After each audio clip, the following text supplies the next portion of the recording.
Supreme court ने वक्फ amendment act को पूरा सुनवाई करके जो आज ऑर्डर पास किया है, मैं इसका स्वागत करता हूं।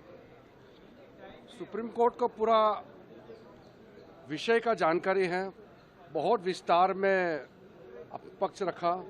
सरकार के ओर से हमारे सॉलिसिटर जनरल ने विस्तृत रूप से एक्ट में जो प्रावधान है और उसका मंशा, सरकार का जो सोच है, उसको भी सुप्रीम कोर्ट में रखा है।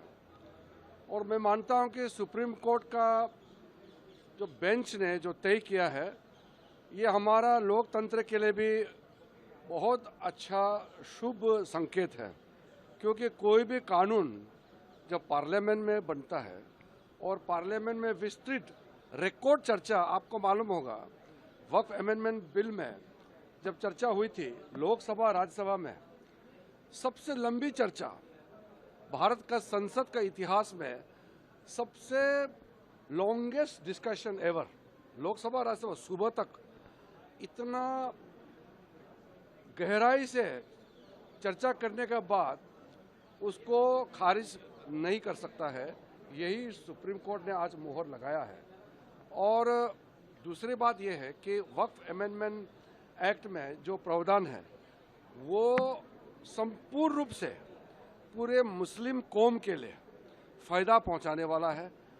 और वक्फ बोर्ड के माध्यम से जो मिसयूज होते थे, प्रॉपर्टी जो मिसयूज कब्जा करते थे, वो भी बंद हो जाएगा। और वक्फ प्रॉपर्टी से जो भी फायदा होगा वो मुस्लिम महिलाओं के लिए, मुस्लिम बच्चों के लिए, यतीम के लिए, जो बेघर है, जो मुसलमानों में भी जो गरीब है, जो पिछड़ा है, उनके लिए काम आने वाला है।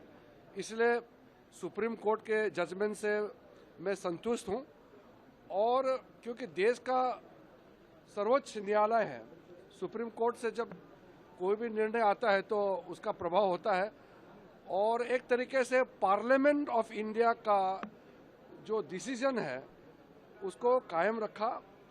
एक जो प्रैक्टिसिंग मुस्लिम का जो मामला है उसको हम लोग देखेंगे रूल्स में भी क्या उसका रखना है, लेकिन ओवरऑल जो पूरे डिटेल तो मैंने अभी जजमेंट पढ़ा नहीं है, लेकिन जजमेंट को स्पिरिट और जो पूरा संपूर्ण ऑर्डर का भाव को मैं कहना चाहता हूँ कि हमारे लिए, देश के लिए बहुत अच्छा जजमेंट आया। और डेमोक्रेटिक इंडिया के लिए, पार्लियामेंट्री डेमोक्रेसी के लिए ये जजमेंट बहुत अच्छा संकेत है। कुछ लोग सुप्रीम कोर्ट में बिना मतलब चैलेंज करता है, पार्लियामेंट का अथॉरिटी को चैलेंज नहीं कर सकता है, कोई प्रावधान को लेकर के जरूर चैलेंज कर सकता है, लेकिन सुप्रीम कोर्ट ने उसका भी अपना मोहर लगाया है। सर, आज प्रधानमंत्री बिहार में हैं। ऑपोजिशन ये कह रहा है कि आज प्रधानमंत्री आने वाले बिहार में और जुमले की बारिश करेंगे क्योंकि बिहार में चुनाव आने वाले। देखिए, बिहार का चुनाव को लेकर के कैंपेन करने का सबका अधिकार है, लेकिन पिछले दिनों कांग्रेस और आरजेडी ने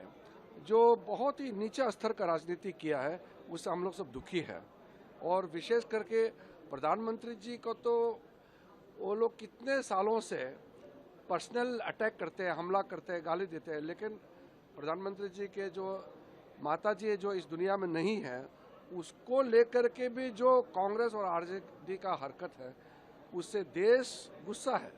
बिहार के जनता तो बहुत ही गुस्सा है और पूरा देश के जनता उससे बड़ा चिंतित है कि राजनीति को किस स्तर तक ले गया है, विशेषकर कांग्रेस और आरजेडी ने। सर, आखिरी सवाल, इंडिया पाकिस्तान का कल मैच हुआ, इंडिया ने जो है पाकिस्तान को डिफीट किया। इसको लेकर ऑपोजिशन ये कह रही है कि इंडिया पाकिस्तान का मैच नहीं होना चाहिए था।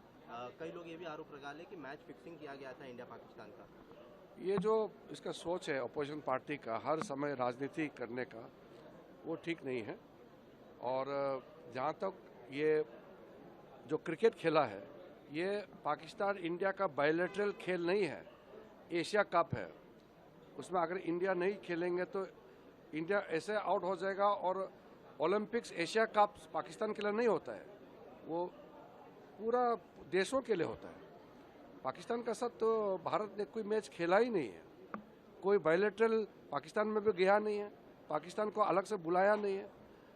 ये जैसे कि ओलंपिक्स में अगर किसी देश से हमारे दुश्मनी है, उसका वजह से हम ओलंपिक नहीं जाएंगे तो नुकसान किसका होगा।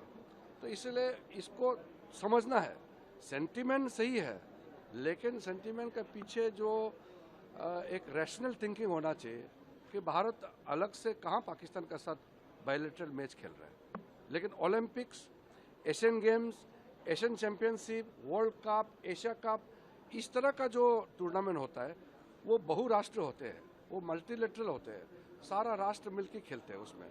वो अलग से पाकिस्तान इंडिया का खेल नहीं है। Thank you.